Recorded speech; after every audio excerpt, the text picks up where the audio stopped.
Edgius is now restrained and is held back by this entangle and the blood and the gore-slicked roots, essentially, and held back as the rest of you move on slightly. Suri. Can I go back and free him? There's a dirty 20. Nice. Dirty 20. Suri just smashes through these vines. Danny, I'm going to say again, would you like to use a battle point to free Edgius?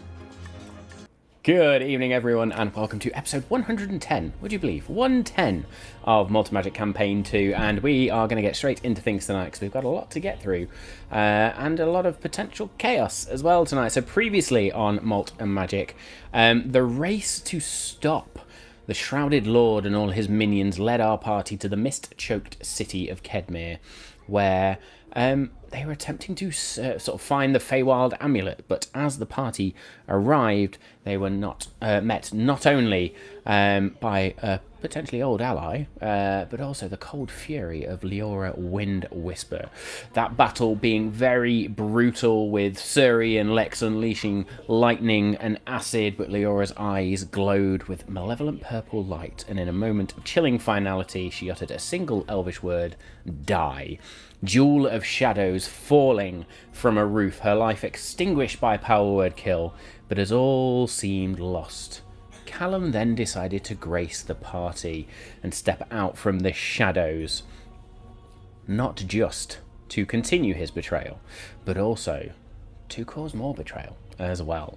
He watched as Lex, in a feat of pure heroism, cast Time Stop, seizing that Feywild amulet and Jewel's lifeless body, along with the very confused Suri, before vanishing back to the Bastion in Union City. And there, in the realm between life and death, Jewel faced more information around the closer and learned some more of the blackened truth of the Eclipse Codex, this ledger of exceptions that the gods themselves feared. Brought back by Suri's powerful druidic magic, Jewel returned with a warning that the gears of the world are very much turning ever faster. So now, as Callum usurps Leora's power to become a monstrous new member of the Dark Triumvirate, the shadows of the void begin to march, with the Lord of Winter supposedly at their side now, and the Union militia standing ready. The party prepares for a new war, a new battleground in Dryamere at Iolin. History very much being rewritten as we play the game, and the breaking point supposedly is here. But yes, we move on. Let's then think about content warnings, because my brain's just exited out of my arse as well, so forgive me for that. But yes, our usual content warnings do apply. This is an adult stream. They're very much adult language and adult humour. Full content warnings, of course, will be available when this episode goes to VOD and to podcast. I'll get my brain in gear. I'll also get my words in gear. Let's go play some D&D. You have been warned. Let's roll.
Good evening. Hello. Oh, what's happening? How are you all doing? Ready to go to war. Good, good. I'm glad, because I'm not going to lie, my brain, for whatever reason, as I got to the end of that introduction, has just gone, what are you doing? Why are you here? It's okay, because we're about to go to a place that has 1,001 NPCs to fight. Yeah, absolutely. Absolutely. I should really get my shit together. Anyway, cool. Let's run down our lineup and then. I was going to say, as a gentleman, I feel like Suri is going to want to introduce himself to every single one of those NPCs and learn their name before he comes. Full name. Great. Full name. Full name. Right. Going to need more of that tonight, I can see. Very good. Let's run down our lineup and let's get into things, shall we? So I am Matt. I am your Dungeon Master, Game Master for this evening and most evenings. And yeah, who knows who else I'd be playing tonight? It very much depends on this party. So here we go. Hello, I am Dave. I am playing Jewel of Shadows, the female Tabaxi rogue. And yeah, I think that we are going to go on holiday. So I think we're all good there. Mm-hmm. And I am Danny, and I'll be playing Lex Ordo, everyone's UNT sorcerer, clockwork sorcerer. Fucking hell, I can't even get my words out. Matt, you've everyone's UNT sorcerer. Not everyone's favourite UNT sorcerer is what I was supposed to say, and I've just fucking killed my intro, so I'll stop talking. Let's see if I can clear that incredibly high bar. Hi, I'm Steve. I am the Elven Druid fighter, Suri. Oh, we've nailed it like 1 in 10 times. We got it like last week. We did really well, so this week had to be a colossal fuck up. And hopefully Steve we can being enter the the battlefield like that he Thor ever in is. Avengers Endgame, rather than the fucking limp dick attempt I've done so far. Oh, it's going to be a good night. So yes, as I said, we had left ourselves last week or last time with sort of teleportation circles being illuminated as we all went to march to war, and there was a random appearance from sort of the Lord of Winter towards the end who said he was there to help you because he really wants to get back at Callum. Essentially, it sounds like Callum is number one on everybody's to-do list right now. And when I say to-do list, I mean how can we ritualistically murder this asshole in the most horrific way possible. Yep. So yes, we have as because everybody asked me this question before we went live. Yes, we've had a long rest, so all hit points should be at maximum. If anybody else wants to do any other spells to increase all that shit, feel free. But essentially, you have now stepped through the teleportation circle. Into... I did do an 8th level aid then, so everybody's got 35 extra to their hit point maximum. 35? You'll have to tell me what that means. Boom. It means we're going to need it. So I'm still on 81. That's the reason I did it. It's to save you having to change the thing. Thank you. I very much appreciate that. Let's just pull all them over here, shall So we? I've basically just undone what long rest would have taken off your character sheet. I've just added it back on. Well, I mean, Jewel was next to nothing. 1. Yeah, but she's had a good kip now. She's fine. Catnap. And you healed the point of exhaustion as well. So. Yep. Someone did, Suri? I don't Yep, know. me. Yep. As if you didn't remember, Lex did it out of love. You bastard. Jewel Licked your remembers face that as well. he did it as well. Yeah. It's a touch spell, so I did it with my crotch. Consent is important, folks. No, I didn't build Very good. Cosbia. Oh. Oh my god. Get this back on track. Right. We have stepped out of the teleportation circle into the mountainous, forest-like city of Iolin. As you look around you now, you seem to be in this central hall of sorts. It almost looks like a banquet hall that's been totally transformed. All of the wooden benches and tables have been pushed to the side of the room and essentially now have a number of either medic stations, essentially, they've been turned into. So there's druids and the likes and gentry, I shall say, laid out as healers go to work across them. On the other side, it looks like there's a number of fighters or warriors preparing themselves, mending armor, sharpening swords. In the center, there is a grand stone table, and parchment is just rolled across the top of it, with his back to you, as this army rushes into this room, and the militia, the Crystalline Circle wizards, and anybody else just sort of disappears outside. They find fellow commanders, and you see instantly the army acts as an army should, with senior leaders taking charge and pointing people in the right direction. The three of you, however, I should say four, because Edius is also here at this point. The four of you pop out and see Brom, or at least the back of Brom. Sort of his shoulders are slumped as he looks down towards this parchment, and there's another what looks like elder druid there. There's an elf as well in full battle armor. Yeah, what do we want to do? Probably walk forward. I'm assuming that there's nothing that would stop us getting to Brom and the stone table. No.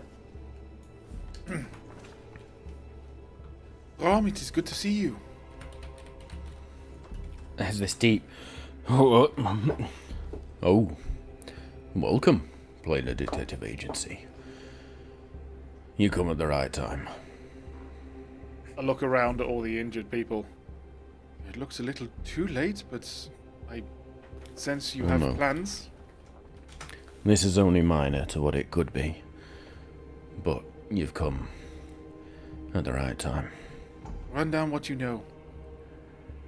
Well, as you know, last time we discussed, we dealt with that horror underneath Morstacy and put that under martial law, but then there was rumours of something heading towards Ireland.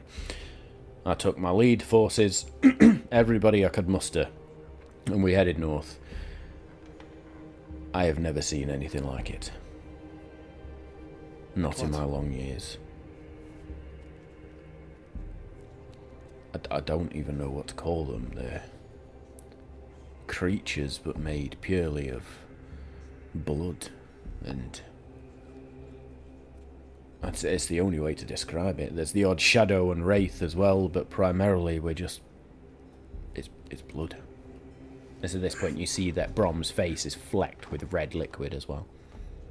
Presumably these are being controlled by something or someone. Have you seen any evidence of this? Anyone controlling these beasts? Creatures, things? I was just discussing this with the High Marshal. Points to the elf in full ceremonial battle armor as well. Also, like, flecked with blood and streaks. Yes. I was just reporting this to Brom. It seems these creatures are very much being controlled by something that it is the far rear of their forces. Something, I should say, because it was clearly someone, but no longer. Our scouts have managed to only refer to it as a witch of some kind. But she is remind me. mangled. We all do. Our characters did know that Mayanora had blood magic. Is that right? I think we'd suspected, yeah. I just didn't want to jump the gun on. I knew it was. Or that she did. Sorry. Just double checking this in. I know I haven't got as much military prowess as other people in this room, but I'm assuming an attack from the rear isn't possible, considering the position they've taken up in Ireland. Well, they've attacked the main gates. And you know, well, at least I hope you know from the layout that there's one main pass that comes into Ireland from the north. The rest is out in the mountains, so while we are well defended, it also gives us one exit out to go and face them. But also funnels them in to make them easier to fight, right? That is the only reason we have lasted this far. Thus far. So, do you think the military strategy is while you are defending from the front, a small team or a small force needs to probably get from the back to take off the head of the snake? I'm not a big fan of that metaphor, but it seems apt in this instance. Well, you said it. I'm allowed to say yes. it. Yep. If we could somehow distract the forces enough and get someone to... And at this point, they point to the map, and you can see where Ireland is called out on this battle map. There is sort of an anvil which marks the central point of the city, and there are a number of then just sort of other miniatures used to look at almost legions or regiments of the druidic forces and the elvish forces that are pushed out so far and form the front line. You see beyond that just a whole swathe of enemy forces, and at the back there is what looks like a rose that has been placed, a small little miniature rose that has been placed at the back. That's where she is. You've got to get across all of that. I'm saying you because I'm assuming you're the fuckers that are going to do it. I mean, for plot purposes, it makes sense. I appreciate the confidence. Well, we don't necessarily have anybody with your skills, Jewel. I'm not also sure... Well, we could potentially send you with a small crew, but... I don't know. Suri, you've got extensive military experience. Do you think that plan makes sense?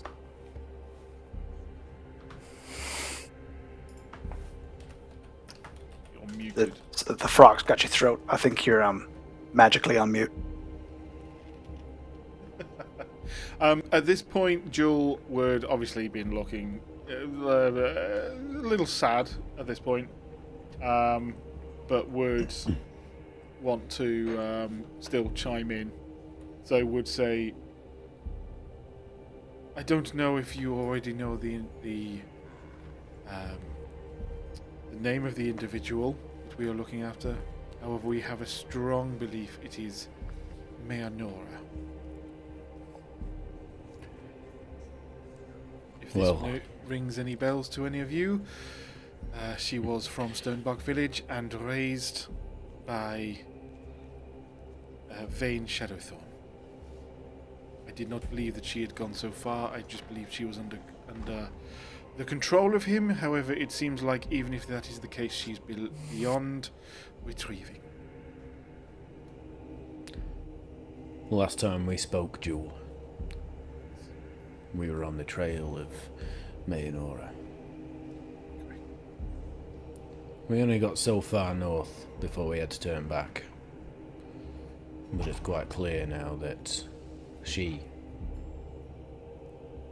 along with these creatures, have come from the north. I wish to put my friend to rest. This will not be easy, but I will prefer her at rest than in the torture she's currently in.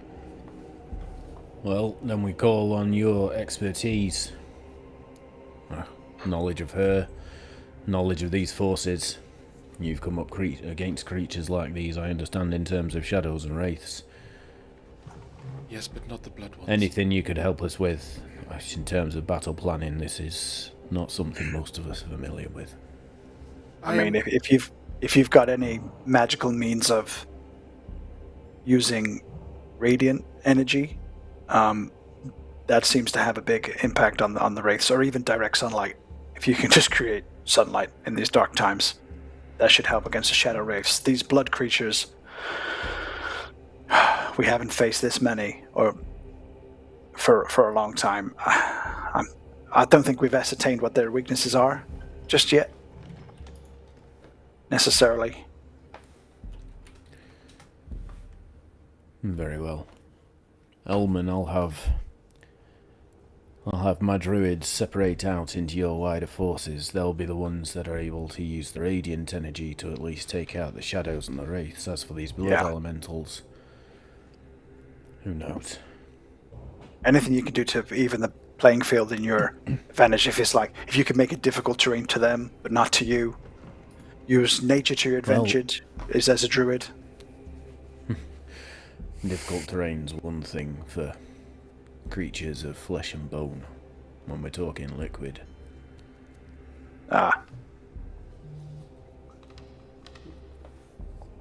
Do these things seem individually mindless? Oh no, they are quite clearly driven towards a purpose. They are guided, they And are are they- controlled. Are they attacking? I'm trying to understand what fighting blood would be like. Are they attacking from range? What are our options for getting around? Speed, I think, is your best option. But in terms of how they attack, tends to be primarily physical. They don't have any... They don't carry ranged weaponry, they don't throw things. It's very much themselves, but they can move fast. And if they're a liquid, have you tried freezing them?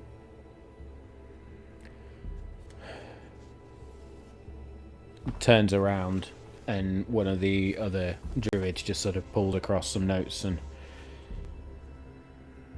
No, I don't believe we have yet, Lord Brom. We can certainly try this. Certainly try. But it seems like if they're operating in almost like a hive mind type state, it seems taking down Mayanora is the quickest way to end this. It is, but they need to agreed. ensure that they stave them off as long as possible.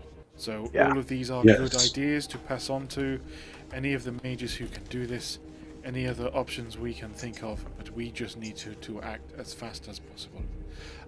Jewel pulls out a vial from her bag and says, "Does anyone know if Mayanora fits the specification of a mage? A chance. I am less familiar with the arcane." Sorry, who are you asking there? Anyone, the table, just everyone. I think, I mean, mage is such a broad term, but I think a blood mage would probably be the closest definition of what she's become. And this is Mage Bane poison. If I can administer it to her, it may significantly slow her down. Ooh, I think it is Ye- my best bet. After that, I will not like anything that we are going to need to do, but I think it is worth it.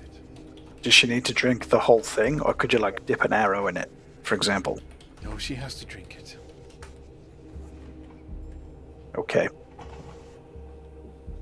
If she's undead herself, she might. What about if she doesn't have a jaw or an esophagus?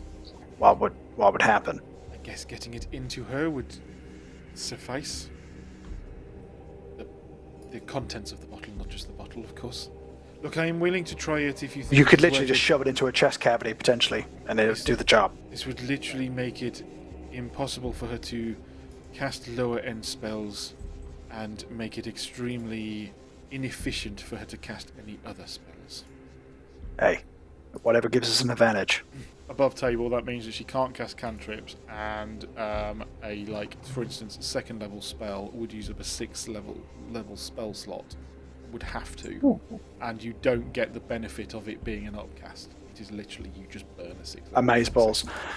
Yeah. And Is it worth it? Is it worth doing this now, or do I hold that for someone more powerful? I don't think there's anyone else who would. This is worth the risk. I feel. you're the one who can get up close to do it, I think. And would Lex know whether what she's doing to control the hordes would be concentration type spells enough where if we was to distract her at least, it would at least give Brom's forces enough of an advantage because the hive mind would be disorientated as well. Like if she feels pain, they feel pain, that sort of thing. Knowing how suggestion works for me and like hold monster, those sort of enchantment spells. Give me an Arcana check, please. Certainly. First roll of the night is a big fat 1. So 6 overall. Great start, everyone. I've got Get out of the way proper now. frog in my throat tonight, so forgive me. When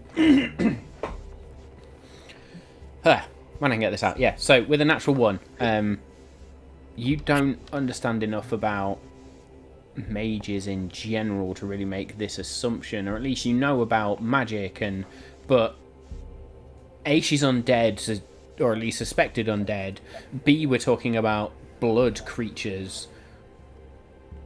Nobody knows. This is new magic, or at least magic that has been gone from the world for so long.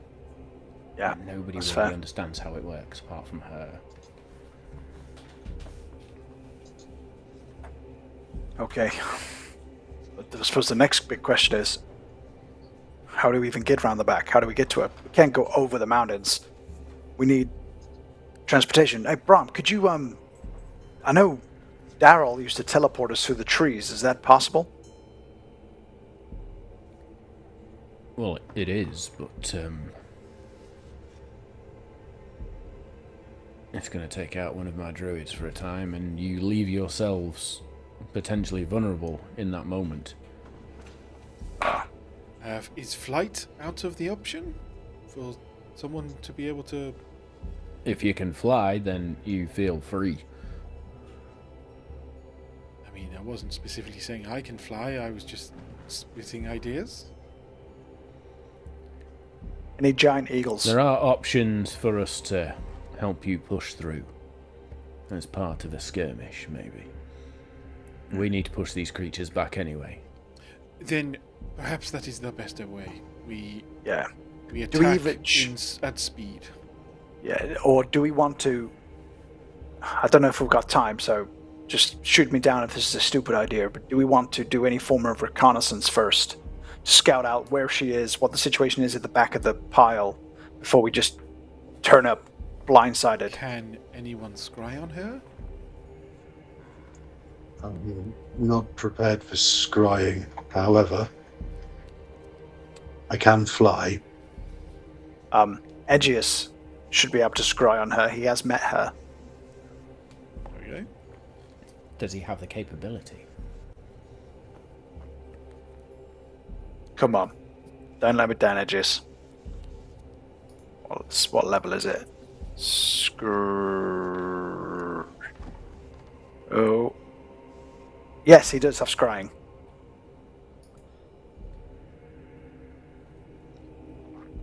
He has Do you scrying. wish him to use it? I mean, it makes sense if we want to get a view of the situation at the back, so we're not going in totally unknowingly about what's going on. Do we all agree? Does that make sense tactically? I think we must know, or at least attempt to know what is going on. Yeah. And because Aegeus has met her, that's a first-hand one, isn't it? So It is indeed. I'm not sure whether it's extensive, know the target well, but he has met the target, so the save modifier is +0. Okay. I mean, it's first-hand knowledge, at least.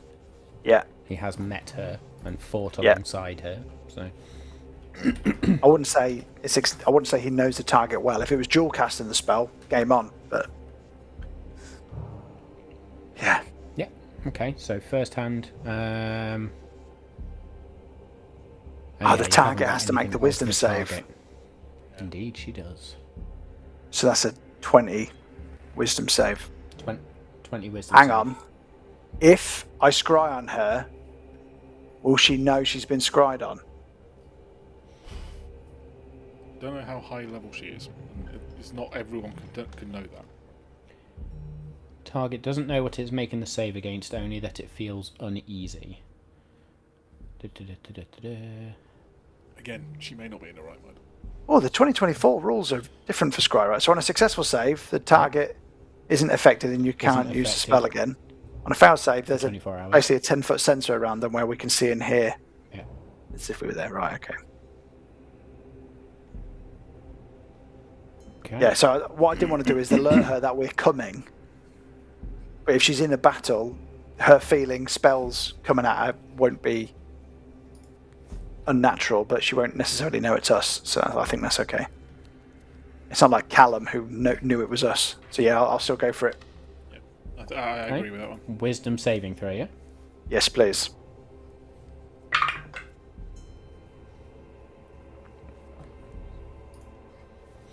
She does have magical resistance. And does he have a meta magic option? He just come on. Oh, he doesn't have the right one. I have one where it gives you disadvantage, but Edgius doesn't have that one. Never mind. Edgius. Do you know what, Danny? I'll let you flavour this for Edgius. How does he cast scrying?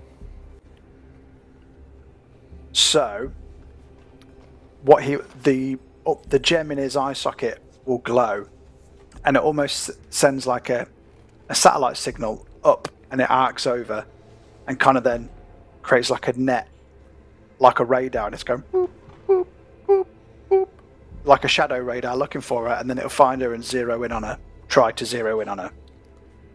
Like it's sort of surface to ground missile thing.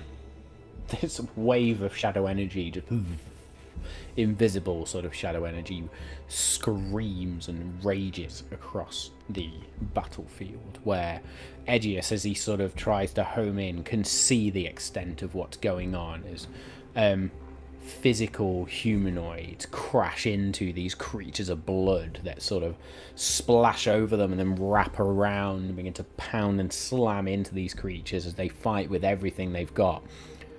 As Edgius's power and that vision sort of tries to home in, there's a moment where he feels a pull and tries to zoom in towards it before it all just cuts out. God damn it. Took an L on that one, guys. It was worth the Just risk. probably just sit there. Motherfucker. Okay. Maybe, therefore, the direct route. We help these guys out to clear the worst of it. And we get to Mayanora. We do what we need to do. So we're going to try and go through rather than around? Was that not what Ron was saying? And I know it'll take a druid out of the battle for a time to get us there. But I'm just thinking, although we don't know what we're going into, is it more dangerous to try and get through to the back from the front, or just turn up at the back? I mean, I guess I would be able to make it through, but hopefully anywhere.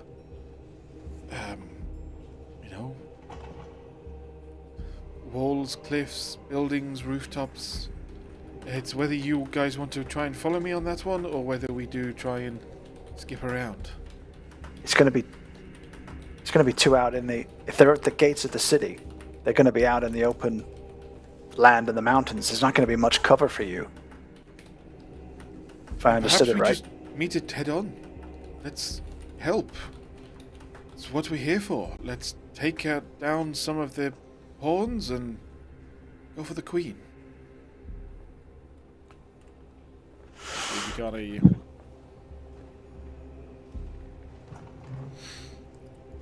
New technical issues tonight. I think Steve's just going to be right back in a second, and hopefully we'll sort the tech issues out there. Cool.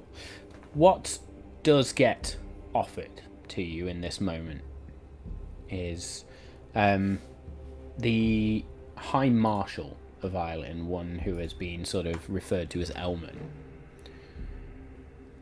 I would welcome any of your thoughts on our current battlefield plans as well, should you have any. And also, if you are wishing to go, forgive me, Brom, I will not send these four out on their own amongst that. You may take a vanguard. That is very kind, thank you. Of course, I suppose we're all trying to help each other here, and I appreciate that. Is there... difficult to necessarily RP this bit out. Is there any history knowledge that Jewel might know that might help them in knowing Mayanora and how she may be trying to manipulate these creatures? Yeah, make me a history check. So a history check. Oh, that's not bad. Not bad, not bad. Let's see what comes out of that one. Oh, first roll on the night for me is a 22. 22.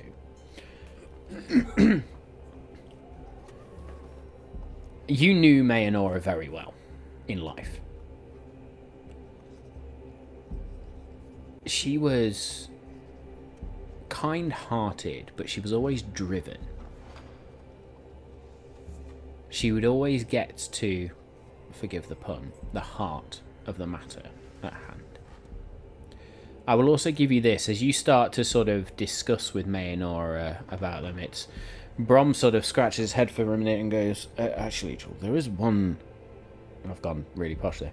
Actually, Jewel, there's one thing.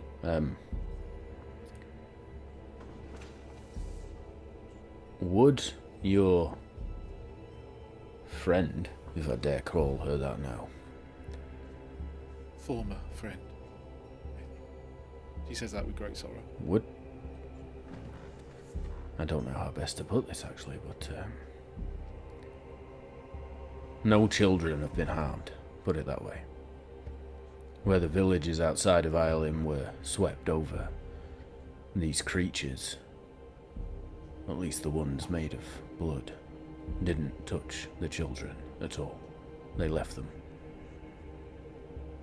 It seems like there is some part of Mayanora that is still inside.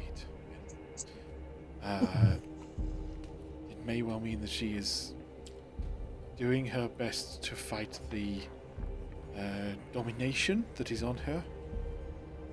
I would suggest you utilize her kind-heartedness to the best of your ability without using human shields, of course. But, if you have any ideas as to how you may be able to manipulate and beg to her kind-heartedness, you may find resistance from them that may help us get through. I don't want to sound insensitive, but just the logical part of me is thinking, is it her kindness breaking through and not taking the children? Or is it just she cannot corrupt the purity of children? I do not know enough of the arcane to understand if that is a thing or not.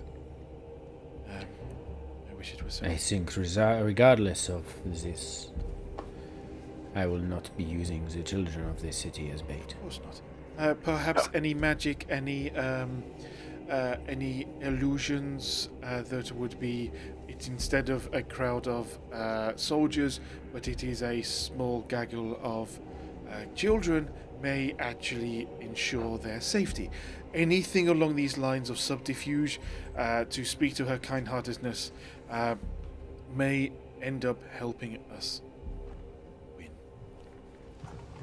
Roll me a persuasion check, please, Joe.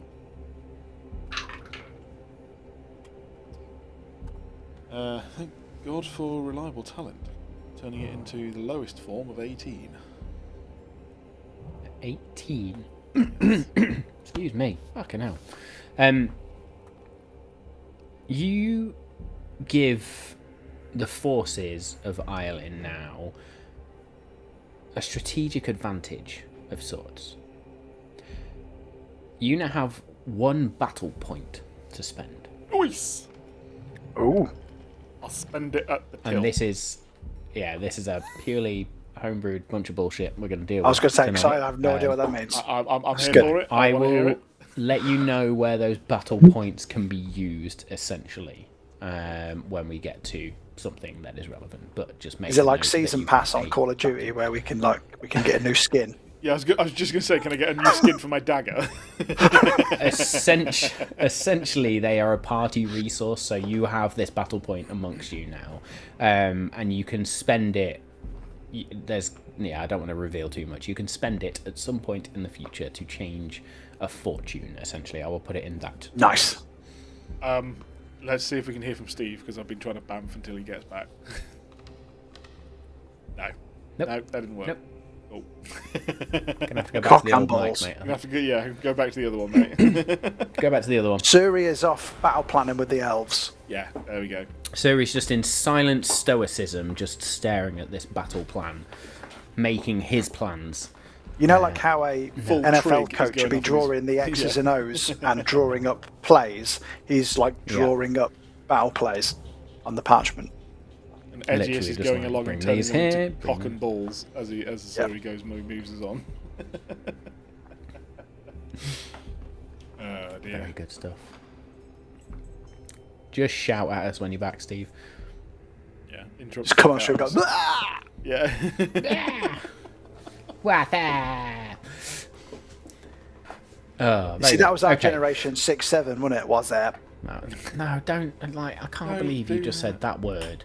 Or it's not even a word; it's a phrase. I can't believe you brought that onto our stream, and now it is forever tainted. Trying to connect with younger viewership. Yeah, type it in chat, guys. Why not? Yeah. Can you hear me now? Yes. Hey. Yay. Hallelujah. Excellent. Suri not- has now no moved music back and into this the is the ball room. Guys, it was because someone used the word Tate. So Brought you back in. yeah, well, it's actually it causes Suri to wander back over. He'd been off, kind of seeing if he could help tend to the wounded. Nice. So unfortunately, he's somewhat clueless as to what the fuck's going on. Other than that, it sounded like someone was giving Hasbro the idea to introduce loot boxes to D&D, which I really recommend we don't do.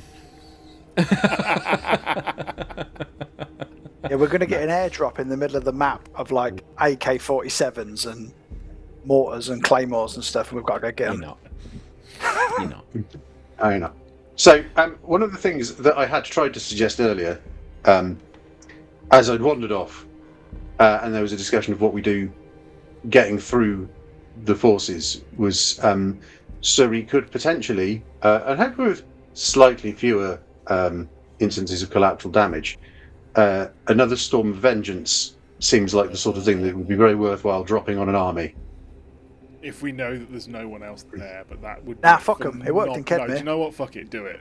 Yeah, I'm here for it. Because if we were to do that, and also does an awful lot of cold damage, so Allies, tests out my Sunni cold, ties. my freezing theory as well.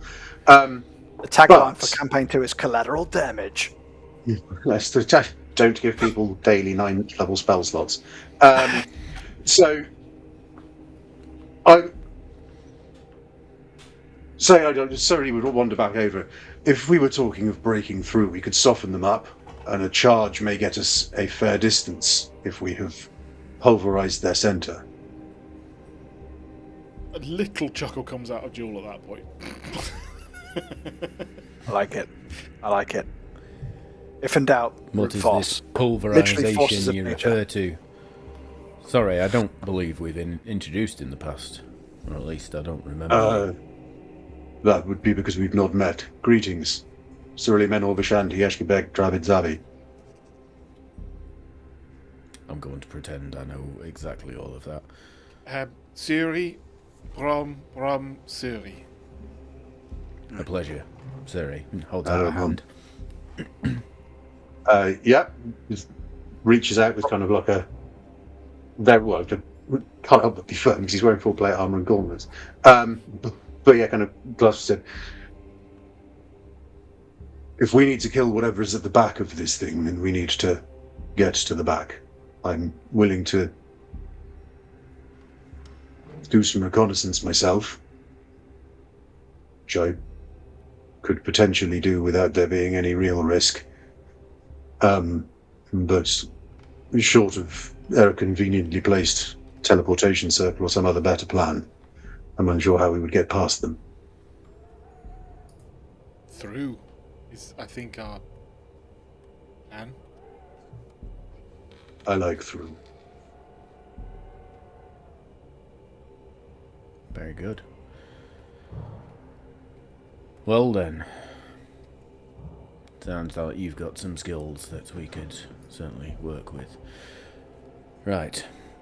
Plan then. We will drive our forces as far forward as we can to give you time and to occupy them. But how do you want to do this? I look down at the map. How far then if with what he's just suggested, potentially how far they might be able to get us, how then further do we need to get ourselves? It's difficult to tell on a battle map of sorts like this. This is proper medieval battle map. There's no necessarily, or not any necessarily any ranges or anything like that. But you know, you have got, if there's one measure that is the Dryamerian armies, there are at least 3 other measures to get through. Yeah. And actually, I don't think the Storm of Vengeance would work, because how would we get through it if you then create it above the army?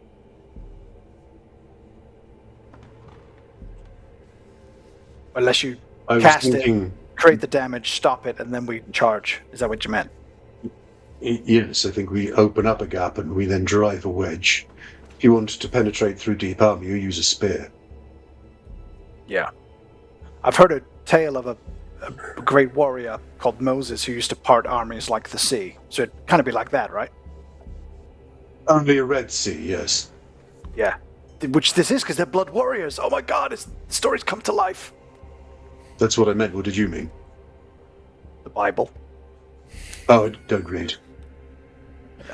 Hi, Marshal a great Elman work of leans fiction. into Brom at this point. As it always so chaotic. I realise there's a battle outside, yes? Just We do a lot of give them out time. loud thinking. Yeah, sorry about that. Suri, I think that your idea is going to be best. Drop that storm. Yeah. These forces that we have accumulated will be able to get even further than we anticipate, and we will be able to reach our target as best we can. Can you also, Suri, drop a pass without trace on us at the same time, different time afterwards? Yes, I mean, I think we wait until... Oh, hang on a minute. Yes. Wait until the moment it passes, and I can... The other thing... Who mentioned daylight being a problem for these things? For the shadow creatures, not necessarily the blood warriors, but the intermittent shadow wraiths. So... If I cast the storm, at the moment it drops, I make us stealthy. Just prior to that, I'm going to light up our buff knot like a lighthouse. Carry on. Yeah, I'm willing to sacrifice I'm that for for not it. the greater good as well. Yes. That would give us a gap to charge into, and something that would hopefully repel any of the wraith-type creatures that we may face. So we've dealt with the physical, we repel the supernatural. Supernatural's probably a bit broad. The non-physical. Yeah. We travel as far as we go. My concern is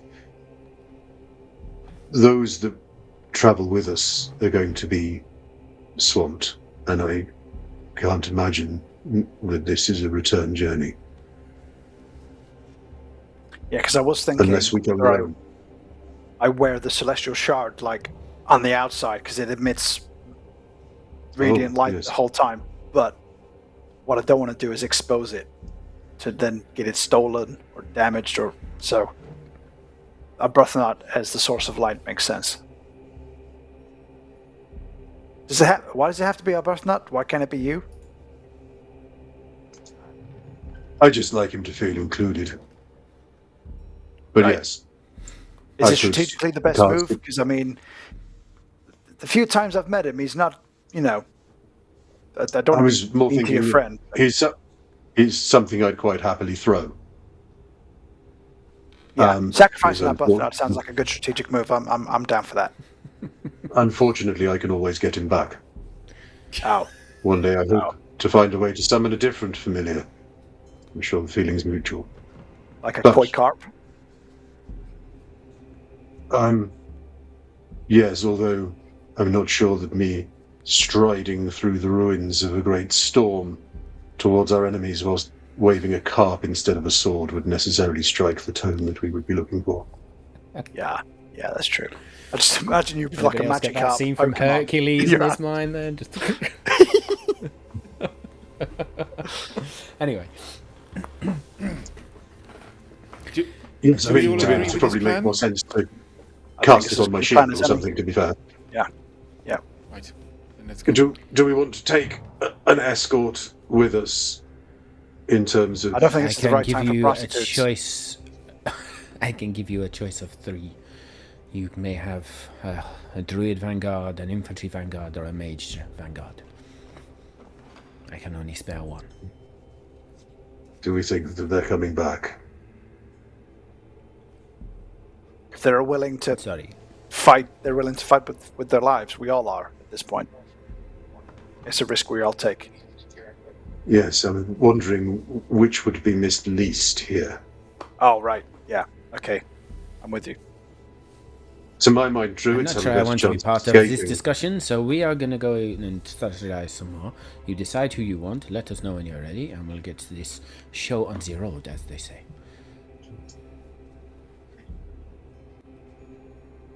I was going to go from another point of view. I was going to say who is going to be most helpful to us. So, do we not want? Well, would a swordsman be useful against an individual such as this? To Suri's point about a druid being probably most useful, if they could teleport us away through a tree to get Well, back. If they we ever could needed. also... Oh, I believe we're talking about a full vanguard, so think Oh, yeah. squadron. I'm thinking that druids would be better able to escape with their lives. Infantry will stand and fight, but they have no way of extricating themselves. Mages are, no offense, that's very squishy, usually. Druids are relatively resilient. They have some magic maybe of use to us, and when things start getting dire, they can turn into pigeons and fuck off. I agree. Magical assistance is probably more beneficial than melee assistance right Druid now. vanguard, it is. Yeah.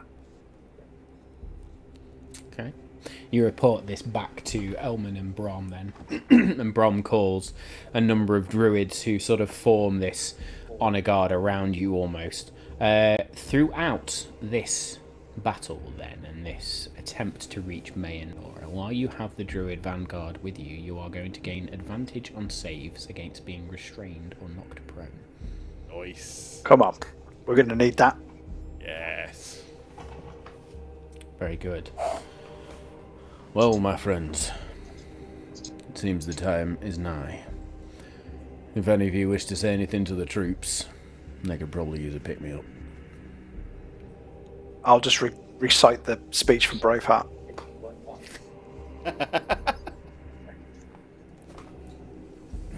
The only bit I can remember is they may take our lives, but they won't take our freedom. And I don't want to do Mel Gibson or the Scottish people a disservice by trying to do that in a Scottish accent. I think Mel Gibson already did the Scottish people a disservice by trying to do Well, a Scottish that is accent true. during That film. is very true. I can't be worse than that. No, Or can indeed. I? I think Suri would just look around and say, this is just one of many fronts. That doesn't mean we fight separately. It means that we all must stand, because each time one falls, the rest are under greater pressure. If we can take the heart out of this now, then we give everybody else a better chance. That doesn't mean the fight is over. It means we take it elsewhere where we are needed. Their weakness is their division. Let ours be our unity. Siri, I'm going to... Go on, yeah. No. I will allow I mean, you I to feel make a inspired. Performance. Absolutely. I was going to say you can make a performance or a persuasion check at advantage. Cool. Could I have passed enhanceability on myself just prior to doing that? Why not? Thank you. Right. Now if I get all the rules for it. Because otherwise that's going to be very, very underwhelming. Oh. I've got the same on both. So that is a 17 on... We'll give it performance. Yeah? 17. Yeah. You claim your second battle point. Nice.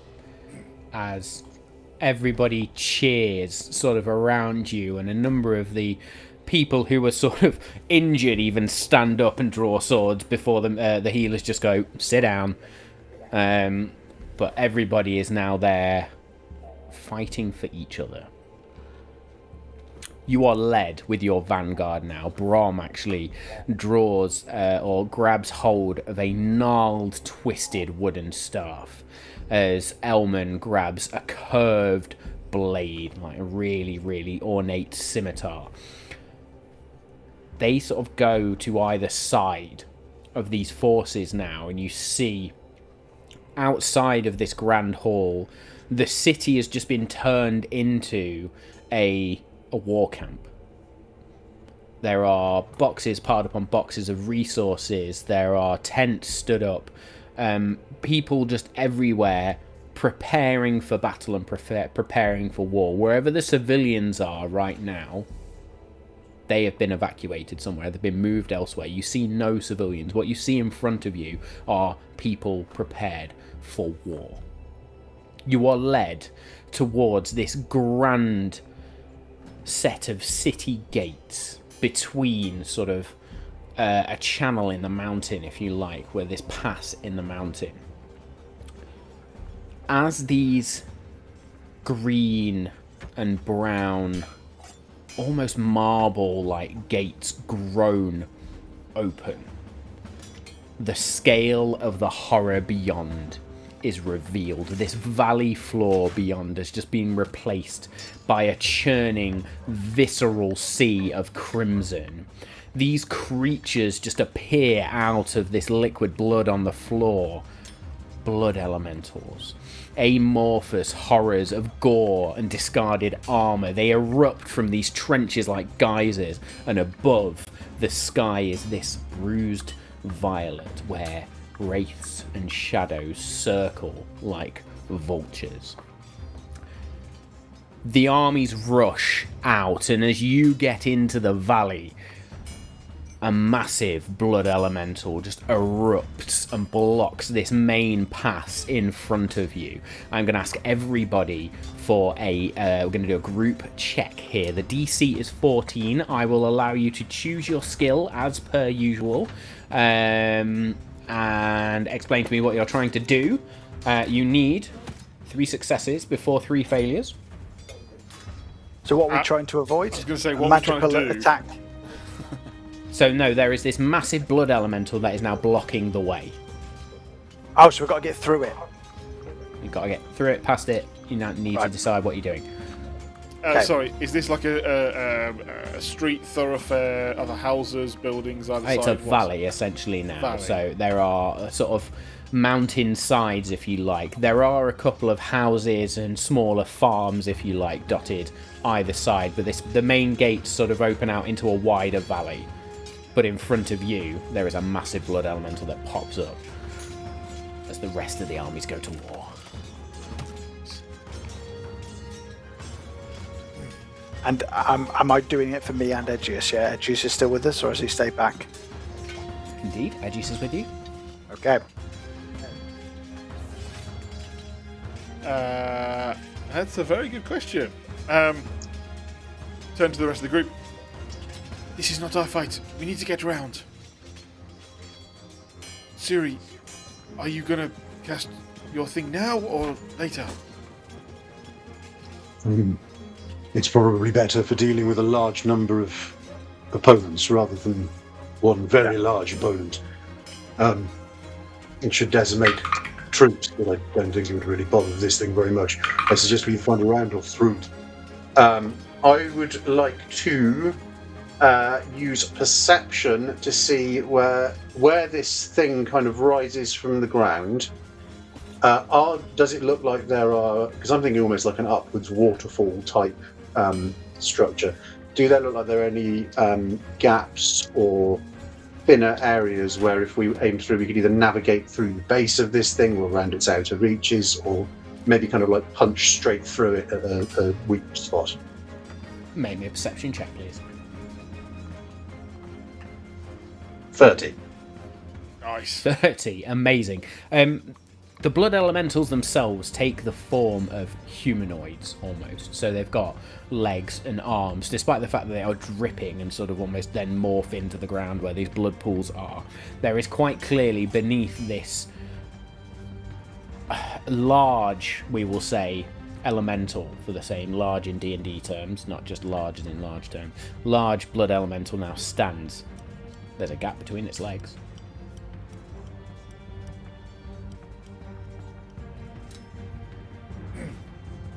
I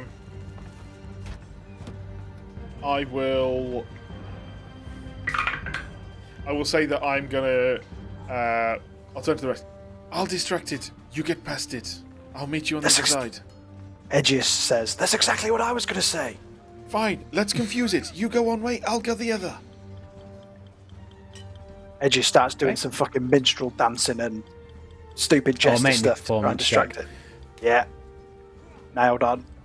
Advantage on performance. Good, because that was shit. Oh, I rolled the same number twice. Luckily, he's got to 17. And he's got plus 10. 17 beats the DC. So yeah, as Edgy just begins to dance, this skeleton dancing and sort of shouting profanity towards this blood elemental, the elemental's head does turn towards Edgius in this moment. Jewel, what do you do? I'm going to run the other way and, for thematic's sake, fire off a number of crossbow bolts at it. Again, more in the term of to get its attention, and he's going to be like, "Hey, over here!" And again, like then think, "Oh, maybe I need to do what Edgy is doing and start, calling him like, poopy head," and then just like. Amazing stuff. So you sprint past him. Yeah. I will allow you to make either an acrobatics check or a straight dexterity check, whatever you want. I'll allow you to decide the check there. Acrobatics would be good. Yeah. I'm going to jump up the up the side of the cliff, farmhouse side or whatever, just to get some height, just to be an elusive target here. That is 25. 25, amazing. You sort of run up this barn and then jump off, launch off a tree that's next to it and fire a quick succession of about 3 crossbow bolts that impact into this blood elemental and then turns towards you again. I would like Lex and Suri to now make me either athletics checks or acrobatics checks to disappear past this or to get through the blood elemental's legs. I was going to make an argument in the distraction to use survival only because it allows me to avoid natural hazards, but is that a stretch? I like that as an argument. Fuck it. 19. You dance between these pools of blood and then slide under the blood elemental's legs and crotch, for want of a better terms, and appear out the other side, turning to see as Jewel sort of lands on her feet on one side and Edgius continues to dance like a knobhead on the other. Suri? That would be a 26 on athletics. Come on. Describe to me how Suri fucking flat out sprints then to do this. Yeah, so he does absolutely flat out sprint. And being conscious that the others are trying to give a distraction for him to get through, as he is going through, he would like to turn and kind of very dramatic for him, turn at the last minute, and I would like to cast Thunder Wave effectively up into this thing's gooch. Yes. As I launch myself kind of into a backwards roll from that, so it's a kind of spin cast and then roll to continue running, but it's to try and distract/disrupt this thing so that Edgius and Jewel are not captured. Amazing. I'll take, with your successful check, you sort of sprint past, turn, and it knocks the elemental sort of forward and stumbles, and as it stumbles forward you notice that a number of mages and druids with whatever magic they use just pull this large blood elemental apart before then a swarm of smaller elementals just crawl over the top of them. You watch at least 2 or 3 of them just get consumed, and then from their blood that leaks out, 2 or 3 more elementals rise. You are Is that so the past- blood from the people on our side? When they bleed, it creates more elementals. Yeah, Fuck. so they died essentially, and the blood then. But at least we know now Rises their up the line. perineum is their weak spot. Fantastic I mean, stuff. A thunder wave to anyone's nads is going to take you a second to recover from. Yeah. Yes. Just bear that in mind. A blood I will elemental say, secondary as we via get Thunderwave. past that first phase of the battle, then let's take a quick break, and then we will be back in a few minutes. Welcome Heyo! back. Hello, Indeed, everyone on welcome YouTube. back. I know. Apparently, there's quite a few of you. So if you're there, feel free to drop into chat, say hi. We would love to hear from you. And yeah, just let us know how you're enjoying it so far, or if you're not. But please be gentle. Constructive criticism. Yeah, it's all right. We welcome it all. Very good. So first off the bat, Dave, roll me a d6. No. Let's pick which one of us Rolls dies. for you or die. 2. A 2. As you get past sort of that first phase, if you like, then in this battle, what you notice as you turn around, you see a group of wizards fighting against these blood elementals, and one of them, just this fireball, just streaks and goes wide. Immediately in front of you, fire, an arcane fire, just erupts and begins to burn. Everybody's next check is at disadvantage. I just won't make one. Just note to self, do not make any checks. Or make a Love really it. shit one now. Like I would like to see if it make a perception. Can I check check if my as to shoelaces whether I are can tied? see Mayanora? Yeah. I'm just going to check if my shoelaces are tied with my perception. No. Joke's on you, I'm wearing slip-ons. Very good. What you notice also in front of you and around you now is it looks like the druids either in a past skirmish or very suddenly have transformed the road and the path ahead of you into this thicket of strong vines and thorns that were there to trap the elementals. You yourselves are continuing to sprint through this corridor of snapping vines and grasping blood tendrils as they try to reach out to you. The air itself is just thick with that coppery smell. It smells like a slaughterhouse in here is probably the best way to describe it. I am going to ask everybody to either make me an athletics check to try and power through, or if you have it, you can use a weapon mastery with a certain weapon if you have the push or topple capability. And this is at disadvantage, as per what you just said about a check. All at disadvantage because of the arcane fire, yes. Well, fortunately, I have naturally get advantage on athletics checks anyway, so this will be just a straight roll. Straight roll. 22. I'll go for acrobatics. Fucking hell. A 7 acrobatics for me. or athletics? Athletics. So it had to be strength athletics Oh. to push through, or a weapon mastery. Fuck. That was a 5 then for Lex. Okay. And a 17 for Edges. You. Hey! There we go. You are going to take, as a result. A rest. No. Absolutely not a rest. You're going to take. What is that? Oh, that's a 9. Unlucky. You're going to take 19 points of necrotic damage as these bloody tendrils reach out towards you. However, you chose druids as your vanguard. So I'm going to allow you to make me a dexterity save at advantage to avoid being restrained. Come on. Yes! 18. 18. 19. So you take the damage, but you aren't restrained. These vines and these bloody tendrils sort of grasp around your body.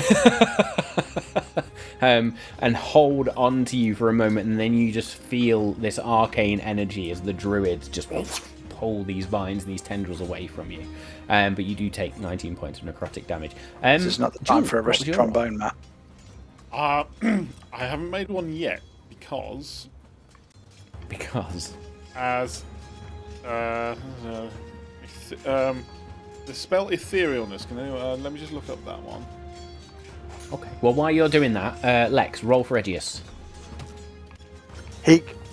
What? I did the athletics check. He got 17. Oh, okay. In which case, it's fine. Yes. I roll better for Edges than I do myself tonight.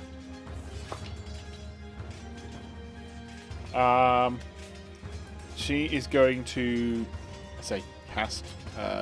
She is embodied with the spell from her cloak, with the spell Etherealness.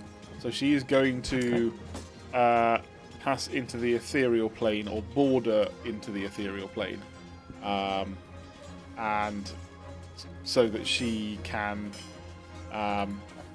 pass through these individuals without any issue at all, I believe. What's it done? Excellent stuff. So, I'm just double checking. I should still be able to basically see what's going on, but nothing should be able to you just step into the interact border with me. ethereal, essentially. Yeah. What you do notice as you step into the border ethereal is that there are a number of spirits just roaming around. You see the spirits of dead villagers who have been sort of ripped almost to shreds, their bodies broken and battered. You can see druids, wizards. We'll leave it at that. I think that does resolve her steel more so that this needs to be resolved. I am also going to now say that, Lex, you could have used a battle point there to succeed if you wish. And therefore, No, the stakes ain't high enough, I think, to use a battle point just yet. Excellent stuff. And for those at home, Cool. battle points is a homebrew mechanic Matt's introduced tonight for the first time, so we're all learning it together. Absolutely. Excellent stuff. So, once you get past this sort of vine area, you step out into the next one, and it can only be described, well, the ground is just no longer earth. It looks like this slurry of ancient soil and fresh gore. You notice that a number of druids of Dryamere have rooted themselves like oak trees, their veins glowing green as they force entangle vines to wrestle these blood elementals sort of back into the mud. Again, I am going to ask for you to either make me strength athletics checks to shove through the mud, or you can make me wisdom nature checks to try and synchronize with the vines and use them to move through as well. What was that last check we could do? Nature. Wisdom nature check. That doesn't sound like a fun one. Nope. So when you say wisdom nature, because nature is intelligence, does that mean I get to add my wisdom modifier to it instead? You add your wisdom modifier instead. Well done, I'm glad you picked on that. Yes, so you wisdom nature check is essentially if you are proficient in nature, you add your proficiency bonus to a wisdom check. Oh, sorry. So I'm guessing Jill doesn't need to do this. She's going to basically pass through them. How long does your etherealness 8 hours. last? Yeah. Shit. Yeah. So to us, you've just disappeared. And it's like a spectral. You've gone ghosty. Yes. Like Danny Phantom. Yes, I'm a starry outline of my former self. So you can still follow me through, but I guess probably, certainly finding it easier to get through. So Lex just thinks it's the I'd head also trauma say- that's making you look different. He's just Before we sad. roll for this as well, Danny, roll me a d6. Oh no. I'll use a red one for the blood. Nice. A 2. A 2. Again, a misfire of a fireball just in front of you. Everybody is now going to make these checks at disadvantage if you have to make a check. I rolled good as well. Oh, that's so much worse. So I got a 5. Sorry, Steve. What were you saying? Steve, then? I'm not sure what was going on there. What was the? I think there was another check other than the wisdom nature. What was that? Sorry, Strength athletics. Oh, okay. Well, obviously then. Yeah, we can hear you. For whatever reason, the mic had just gone muffled, but you're fine. I got 5. Edgy's got 10. You did get a natural 20 until you Okay. said disadvantage, you bastard. Okay, that's 2 failures then. I need you to both roll me dexterity saves with advantage because you've still got this Druid Vanguard. However, you are going to take each of you 7 points of necrotic damage. I got 16. Edgy's got 13. What was the damage? Sorry. Okay. 7 points of necrotic damage. Okay. Edgius is now restrained and is held back by this entangle and the blood and the gore-slicked roots, essentially, and held back as the rest of you move on slightly. Suri. Can I go back and free him? There's a dirty 20. Dirty 20. Suri just smashes through these vines. Danny, I'm going to say again, would you like to use a battle point to free Edgius? Is that worth using a battle point, do we think? We don't really know what else we're going to be able to use it for. Why not? Yes. Just to use it. Just to use it, yes. Amazing stuff. You use a battle point. You watch as a number of your Druid Vanguard rush forward and with blades just slice Edgius out of this entanglement and allow him to rush forward and meet you. Very good. Steve, roll me a d6. Don't roll a 2. 4. She's kind of like 4. 2/2s. Amazing stuff.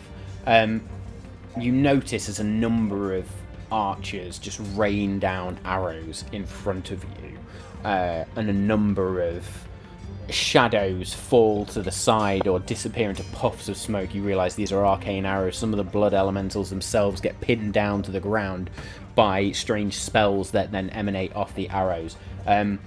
There's no real change to the battlefield, but there is a clear path ahead here, which will grant you advantage on all checks going into the next phase. Yes. What you notice as you move into this next stage, the crystalline circle mages that have arrived with you have opened up what can only be described as an arcane battery to incinerate this swarm of shadows that seems to be coming down towards them.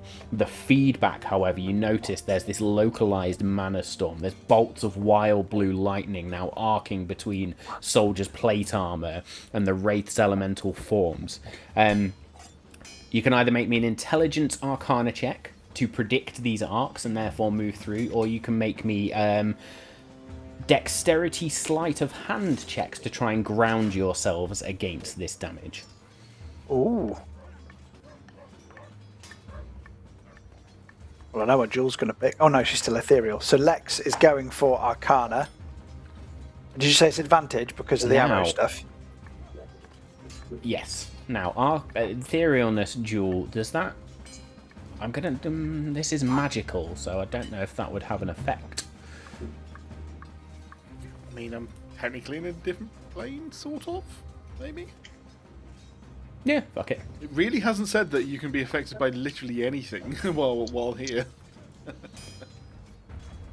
Well, I think, while you're in the border ethereal, I think you are immune to damage that would, unless it specifies, Yes, would only can't you interact in one with you plane. unless a special ability or magic has given them the ability to do so. So if it's not specifically, then I'm good. So Lex got a 9 with the Arcana. A 9. Edgius is using Dexterity, and he got a 21. Fucking hell, why can't I have Edgius's rolls? So, with a 9, then, Lex, you are going to take 3, 9.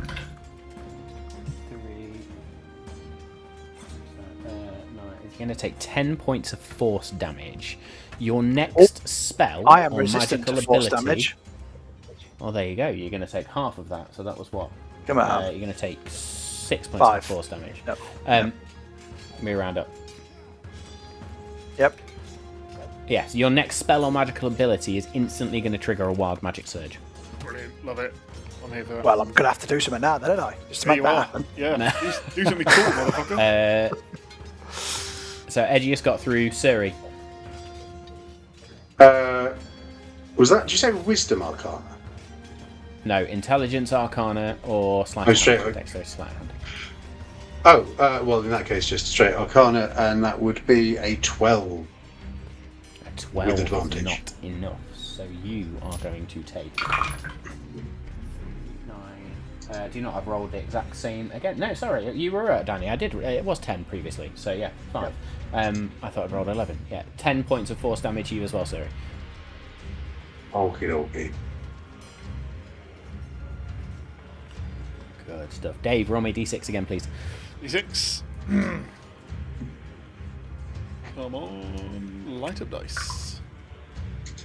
I would say That'll to be anybody another. that fails those checks, these arcs of energy just surge through you for a second as you begin to rush forward.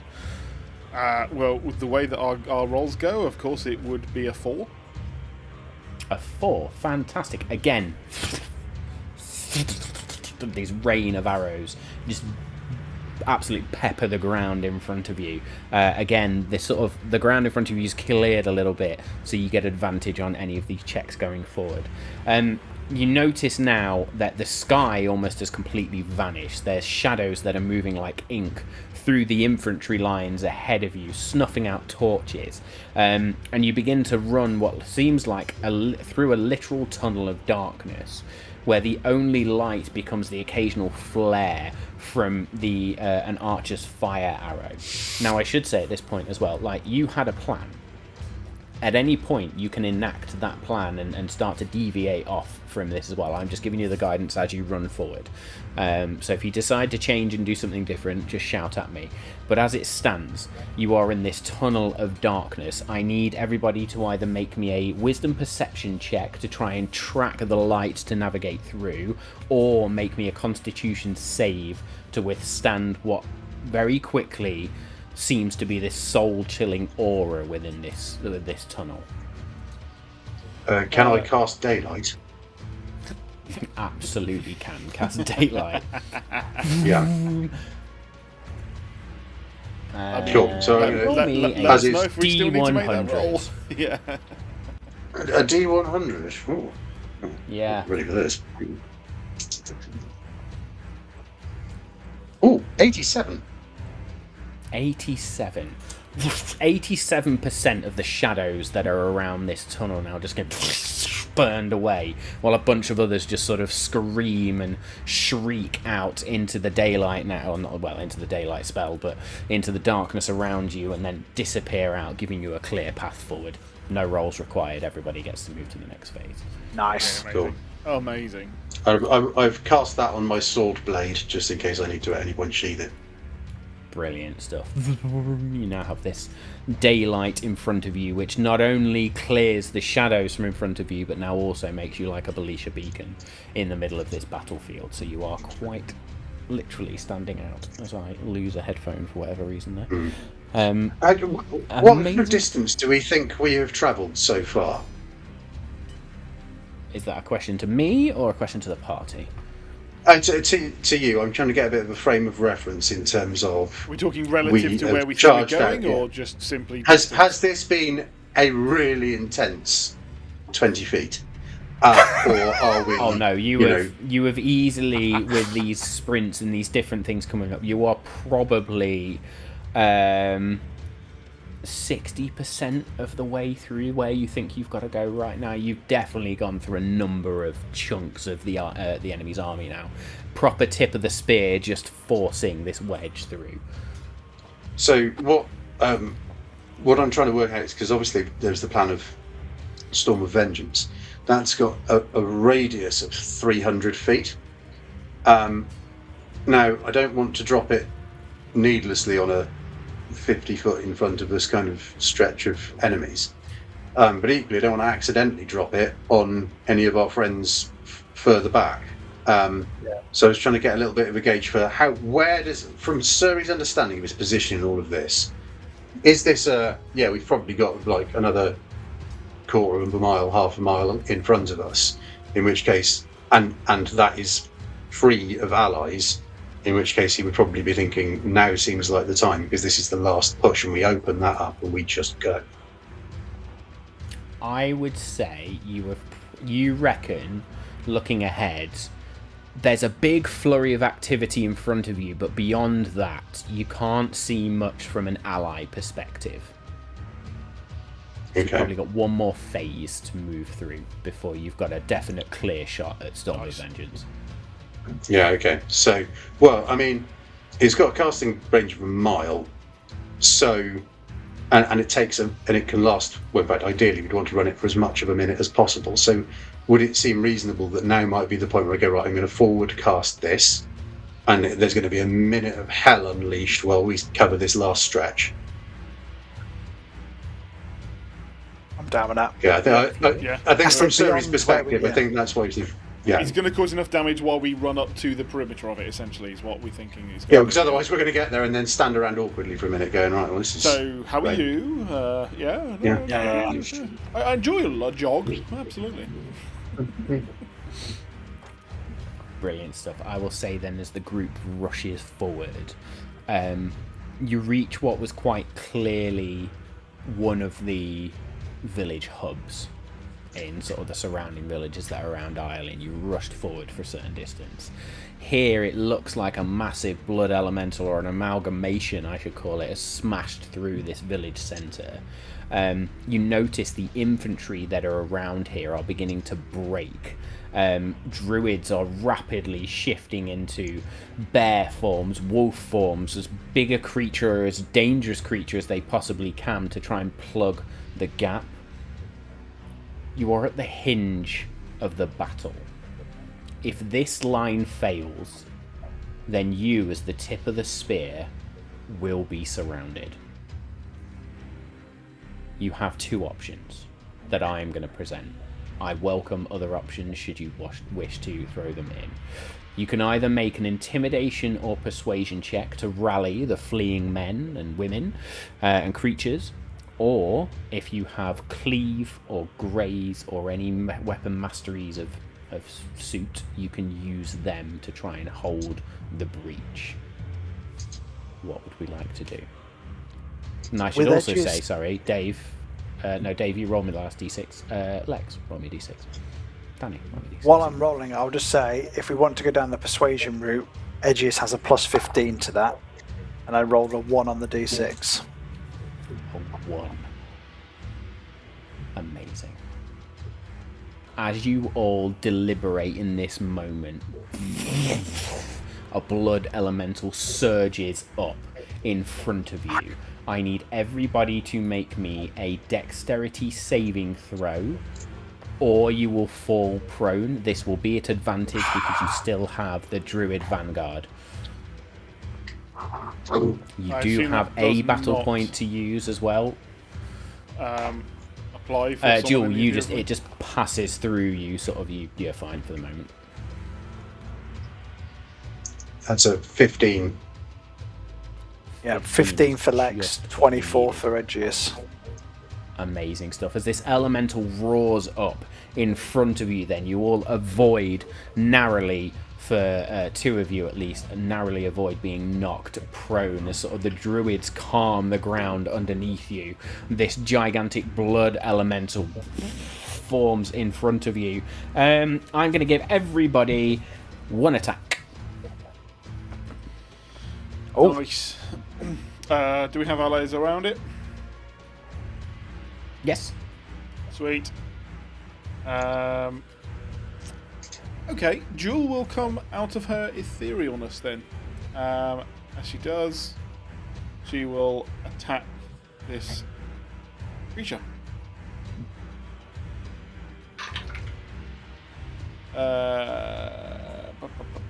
22 to hit. 22 will absolutely hit. Absolutely hit.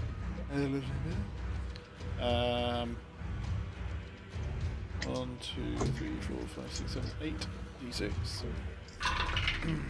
Absolutely ridiculous. So that lot is 10, 15, 25, 30 points of piercing damage from a magical weapon. There we go. Plus, Excellent stuff. does it take any... Oh, which one is it? It's immune to psychic damage, I'll tell you that right now. There you go. Sorted. So you just rush forward and slash at one of the heels of this thing, or at least the ankle area, and slice through Lex. I will use a sorceress blast to try and ice blast one of its knees to try and take it down to our sort of size. That's a +10 to hit. Amazing Oh, stuff. fucking hell. With a 12. Does not hit. Your sorcerer's blast streaks across. Roll me on the wild magic surge table, please. Ha. Right. Let's have some fingers crossed I get some fun. Right, here we go. Ooh, 76. You teleport up to 60 feet to an unoccupied space you can see. So I miss it, and then all of a sudden I just go, fuck, and in my frustration I end up behind it. Brilliant. You're right up with the army now, where some of those individuals are beginning to break away, but they do sort of pause in this brief sort of few seconds as the battle rages on with this blood elemental in front of you. Suri, I'm going to come to you next. Yeah, Suri's in simple military mindset. So I'm going to give myself advantage on this one Nice. with a luck point. And yeah, just going to go in with a big swing. Continue to not ever roll any crits, but that is a 20 lots to hit. 20 will hit. 29. Anything above a 20 is 29 is definitely Yeah, going to cool. Yeah, cool. Okay, so that's got primal strike on it. That is 18 damage from a magical 18 weapon. points of damage. Slashing damage. Oh, and then actually Edgius. weapon mastery on that. So can I sap it? It will have disadvantage on its next attack roll before the start of my next turn. Amazing stuff. Edgius. So I'm going to see what Lex tried to do and think, I can do that better. And he tries to cast Frostbite on to the creature, which is a con 20 saving throw for you.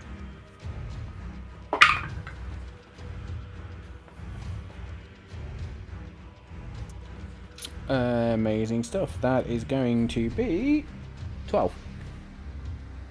Nice. So you take 12 points of cold damage. Okay. And then you have disadvantage on your next attack. Brilliant stuff.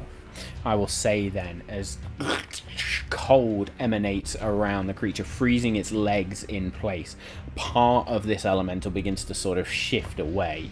You've done more than half damage in this moment. The druids then come up behind you and begin to attack the creature as well. I'm going to ask everybody to roll me a d10, please.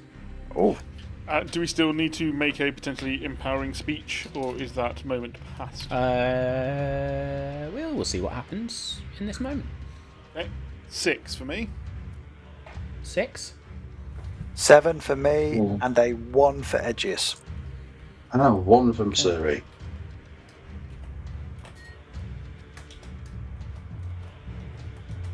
Uh-oh.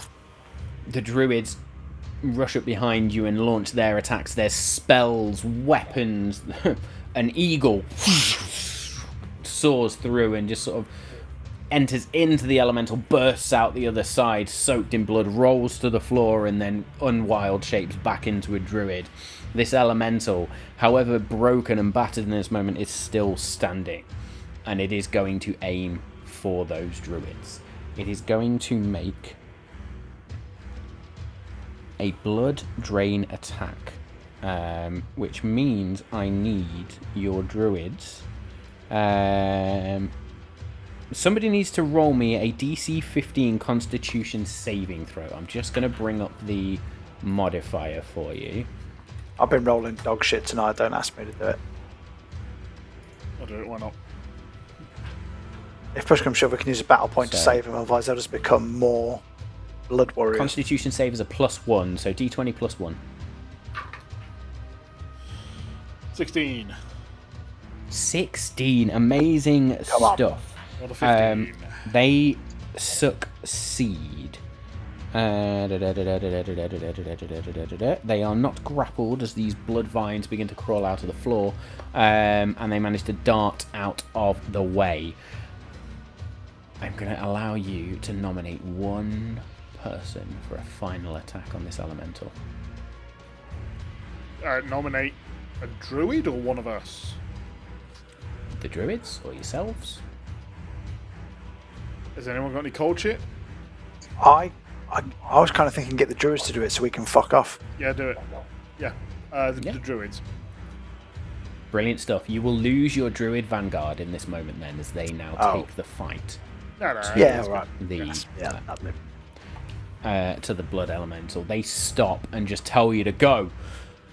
The rest of the people sort of have paused in this moment. You still need to make your checks. You weren't successful, but also you didn't drastically fail, so they've sort of hovered in this moment. There's no advantage or disadvantage.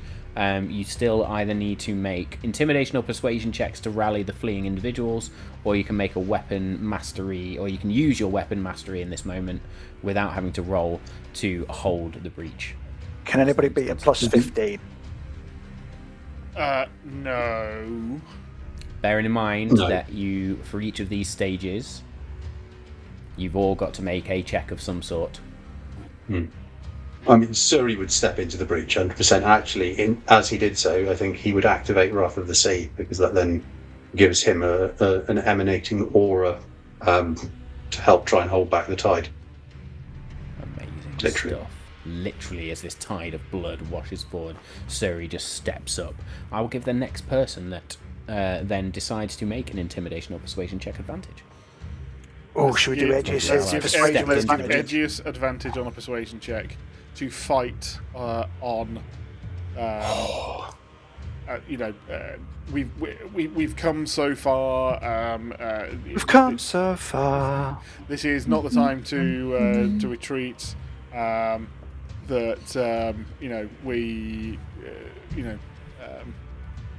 Never forget where you're coming from, but don't go back there because we've got to fight. Don't stay. That was a 27 on the persuasion. 27 as Edgius sings this song out in the moment.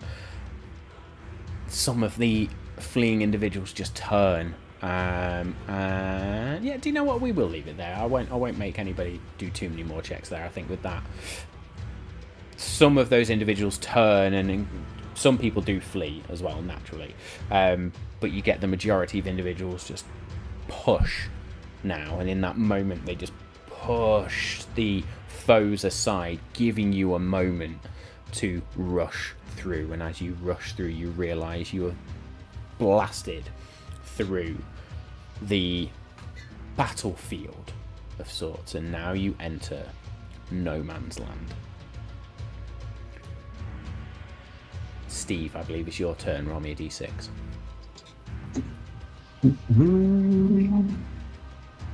Five. Oh, we haven't had a 5 yet. Pollen swirls around in front of you. Everybody is going to gain 2d4 plus 2 hit points. Temporary? No, you're going to heal 2d4 plus 2 hit points if you've lost any hit points. Cool. So that does nothing for Jewel, but that doesn't matter. That's all good for her. I rolled 2 As 4s. the druids from Nice. behind. There you go. What are you on, Danny? What's Lex on? 2d4, so 8 plus 4, so I got 12. So I'm back on 162. Nice. I'm back 144. Nice. Looking good. Amazing stuff. In this moment where you reach the no man's land, you've pushed beyond the the lines of this enemy force. Where there were screams of battle and screams of dying previously, this is now replaced by a heavy, unnatural silence. A thick fog begins to roll out in front of you, toward you over this battlefield. You see wraiths hovering in this, waiting for this alliance of elves, druids, men, creatures, the peoples. I'm going to say the free peoples of Ardalia, and there you go, I'm going to nick a line from something else. Waiting for them to falter. Make me perception checks, please.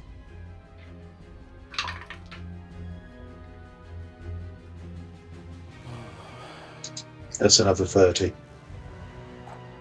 22, because it was a bad roll.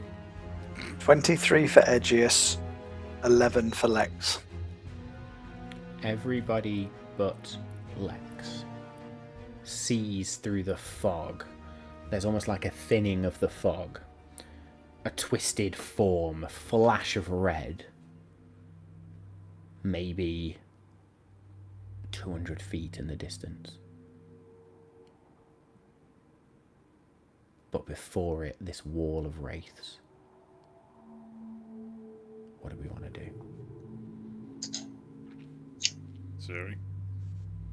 Well, I mean, my sword is going to continue glowing. It doesn't take concentration, and it lasts for an hour.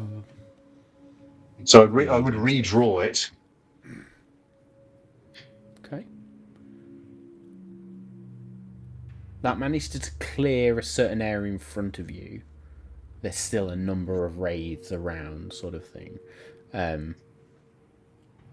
Is this the moment you want to use your Storm of Vengeance spell? Yeah, I mean, might as well. Yep.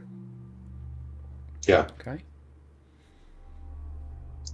The range, sorry, the radius or the width on it is A 300-foot radius.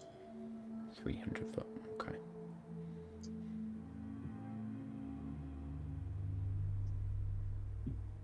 Yeah. You were about to add something to that. Sorry. Well, no. So I thought I'd intended to kind of cast it as we were charging towards here, in the hope that it would be. Yeah. I wasn't sure whether we were finding the aftermath of it. No, yes. Okay, that's fine. So yeah, sorry. If That's you've already true, cast we it, I did probably cast it before, misunderstood yeah. there.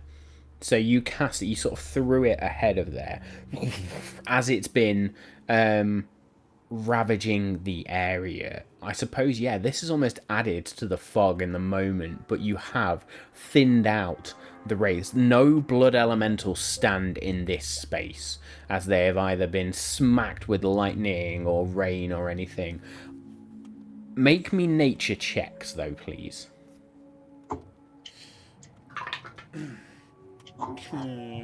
3.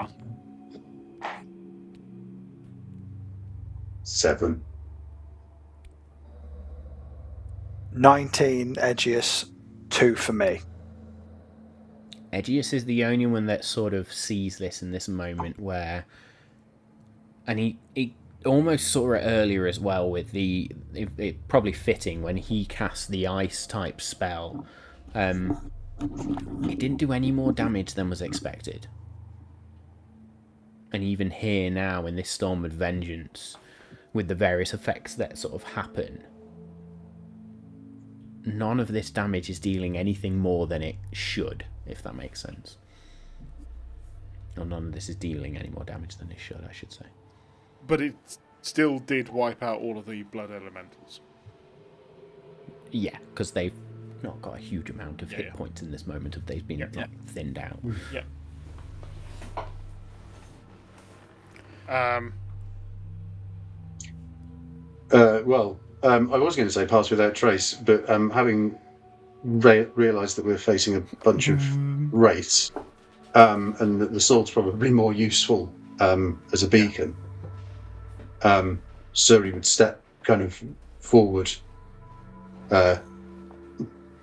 bang his shield on his chest to kind of like reference the fact that he's going to be a little more resilient than you two, and to just stay close.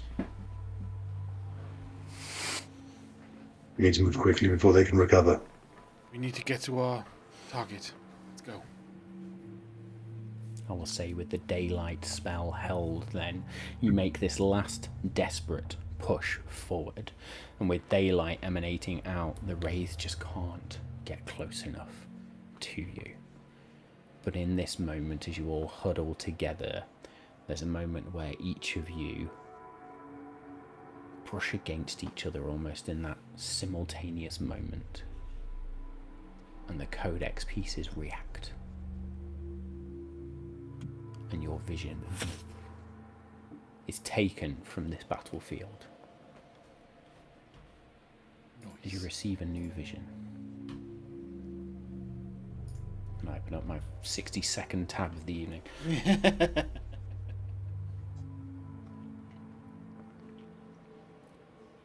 In front of you,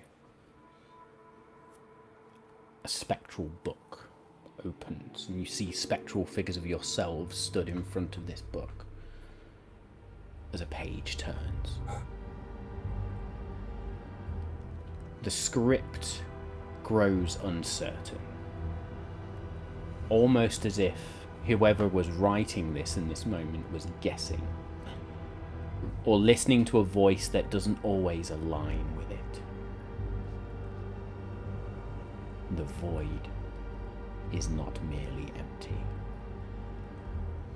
It is a place where stories cannot complete themselves. Thoughts begin and fall away. Causes have no effect. Nothing holds. The care that the closer once took to distinguish between a weary soul and a ruined one faded. That gentle pride in clean endings cracked. What endured was the conviction that things must end, no matter the cost. They learned other things in that silence. From their prison, they felt the planes begin to strain. They felt where mortals tore holes in the very fabric of the universe to drag power through. They felt... Don't move your thing in that moment. I've lost my place now, sorry. Click me tab. There we go. Sorry. They felt in that moment where gods stretched their reach too far. Wherever perception thinned, wherever no one watched and no one remembered, the void pressed ever closer. And the closer felt the codex. The lock that had bound them still hummed with connection. Every time a ward tied to it quivered, every time a fragment was touched, they sensed that pull, that tug. They couldn't seize it, but they could listen. Must listen along the spine, like a prisoner with their ear to the wall. They listened like that for a very long time. They came to understand that if they could not walk back through the bright centre of the world, they might still seep in through the edges. The book closes. And in that moment, as you continue to rush forward, your vision snaps to you again, and you are fighting through wraiths as they just almost bounce off this daylight shield around you. I'm going to give you a brief moment of roleplay, should you wish to, in that moment as you rush forward.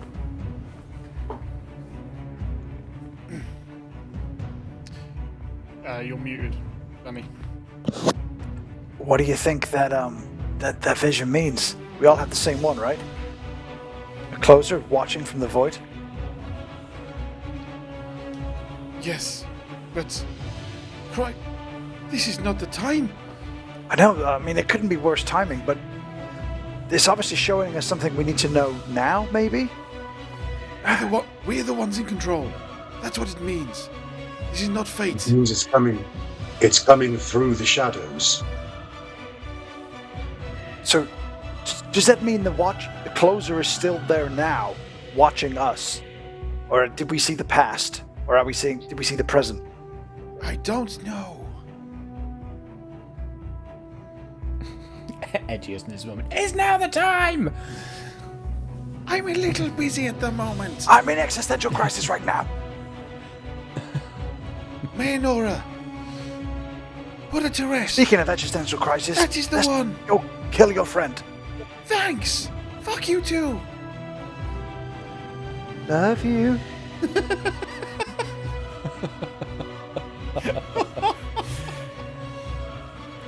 You burst through the other side of this fog as the wraiths just thin out behind you and come no closer.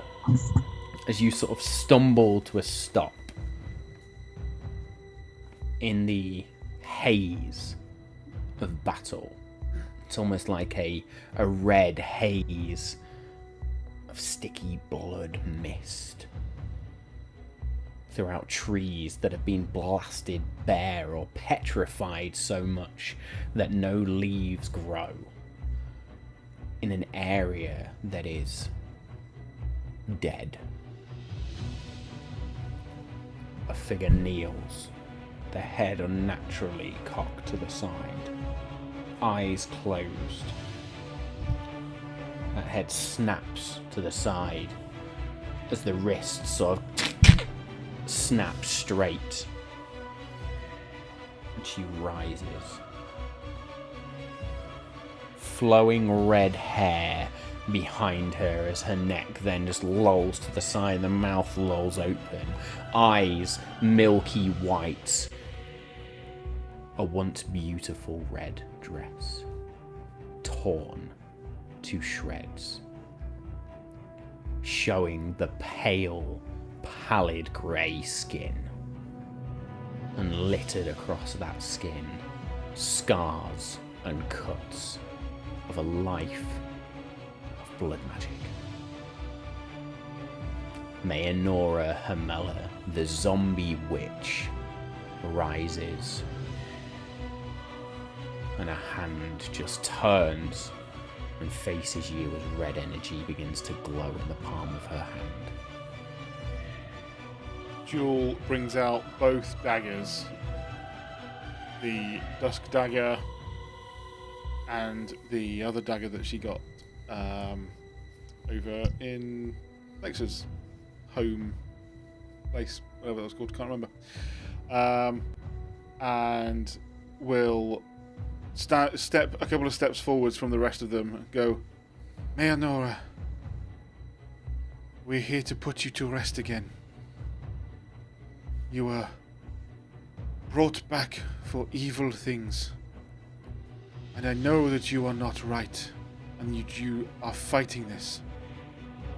I am here to put you to rest in Stonebark once again. I know you will fight, but I know also inside you have heart. Let us do our work.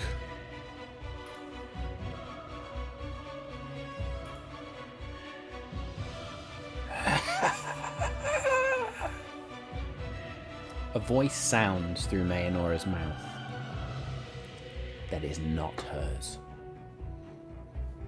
Foolish, plain and detective agency. Enjoy one of my puppets. Energius, I will see you soon. From the side, a figure steps out of the woods. Purple cloak that just falls, revealing a bleach white skull and a purple gemstone in an eye. And if a skeletal head could smile, this one gives the most malevolent grin. Enjoy. They disappear out of existence as Mayanora jumps into the air like Scarlet Witch, lands down and throws blood magic forward. And that, my friends, is where we are going to close episode 110.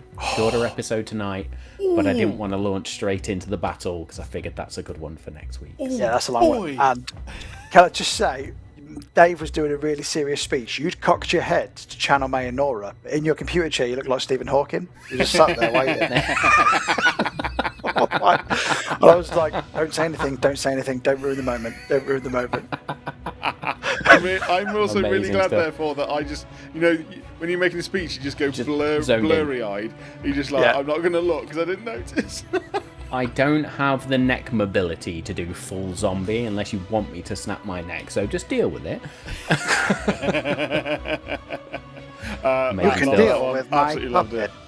puppet. Thanks, Dave. I appreciate that. Cool. Yes, we will be back next week with episode 111, would you believe it or not? 111, which is aptly named The Zombie Witch of Dryamere. So yes, look out for that one. And then as we head into March, lots more exciting things to come, including our final recap of Campaign 2 to prepare you all for the epic finale as we go into April and May. With that being said, I will grant the floor to my friends and fellow chaotic cast members for any final words before we close. Dave, anything from you? I am loving the sort of the multiple different ways in which we can approach combat recently. I'm really enjoying it. I hope our viewers too, and of course to our viewers, do please get in touch with us, comment, like, subscribe, and all that lot in whatever connection, whether it's podcast, live, in however way you want. Come and say hello, because we do love to know that you're there. Thanks so much. I think what Danny? shocked me then that was Klein's voice coming through Mayanora and not Shadowthorn, because I thought she was his puppet. Yeah. True. So that was a shock for me. Something we will break down in Malt Magic Unrolled. Steve? Reel you in. I'm just looking forward to casting Storm of Vision. Oh, we lost Well, you. you cut off right at the end of the sentence. I'm Kind of. Muffled, yeah, it's there. just looking forward to casting Storm of Vengeance again next week. Nice. That's going to require a long rest. Anyway. Yes, with that being said then, folks, we have been the Malt Magic crew. This has been Campaign 2, episode 110. Thank you all for joining us. We love you all. Stay safe, and we'll see you next time.